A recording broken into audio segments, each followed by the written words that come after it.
What is a mid-length wingfoil board and why would you want one? Mid-length boards are popping up everywhere. Today we'll explain what they are, why they matter, and we'll review all models from our Surfshop collection. Mid-length is originally a term that is used for surfboards that are not shortboards nor longboards, so mid-length. In wingfoiling, a mid-length board means that the length of the board is in between the classic shapes and the downwind paddleboards. Also, they are mostly wider than downwind paddleboards, but more narrow than the original shapes.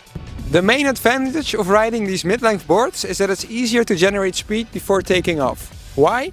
They have more waterline thanks to the extra length, and there's less drag because it's narrower.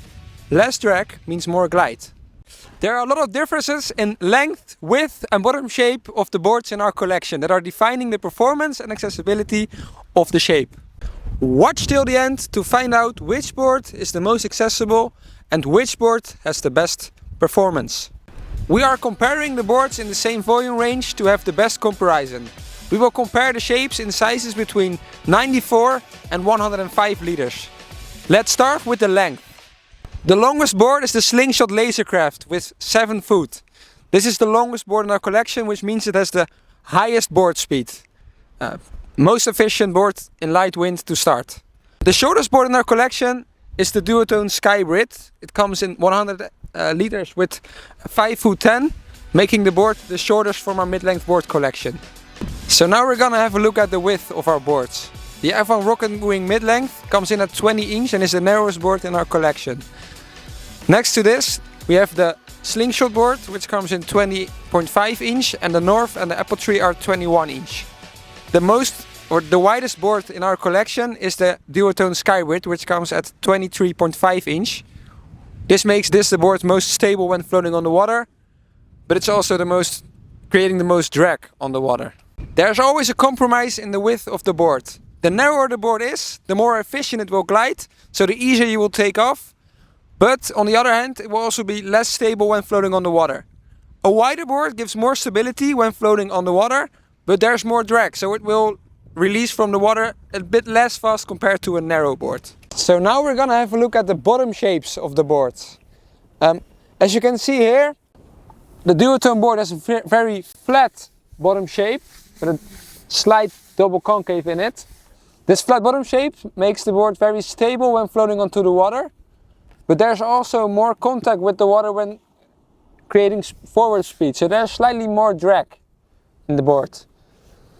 This Lasercraft from Slingshot has a very aggressive rounded bottom shape, which makes that there's almost no contact with the water when starting to plane, but also it will roll in the water when floating, so there's a lot less stability compared to the Duotone.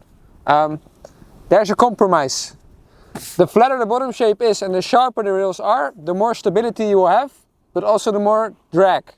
On the other hand, the rounder the board is and the less rail the board has, the easier it will take off. So, to wrap everything up, we've looked at the length of the boards, the width of the boards and the bottom shape of the boards. Now we're gonna give every board a score in accessibility. The most accessible board in our collection is for sure the Duotone Skybrid SLS. Why? Because it's wider compared to the other boards and the bottom shape of the board is very flat. Makes it very stable, and I could advise this board to an intermediate rider who's looking for his next board after his beginner board. So the other 3 boards that are the most all-round boards in our mid-length collection are the North Midi, the Appletree Skipper and the F1 Rocket Wing mid-length boards. I would recommend these boards to people who are looking for maybe a one-board quiver that works in light wind to very strong winds, suits pretty much every condition. They are not the most stable boards, so I would not recommend them to beginners. Just awesome boards as a one-board quiver or people that are looking for a board that works well in light winds. The most efficient board in our collection when it comes to light wind performance and drag versus length ratio is for sure the Slingshot Lasercraft. It has a very round bottom contour with a pretty long shape. This makes the board glide definitely the fastest from all the boards.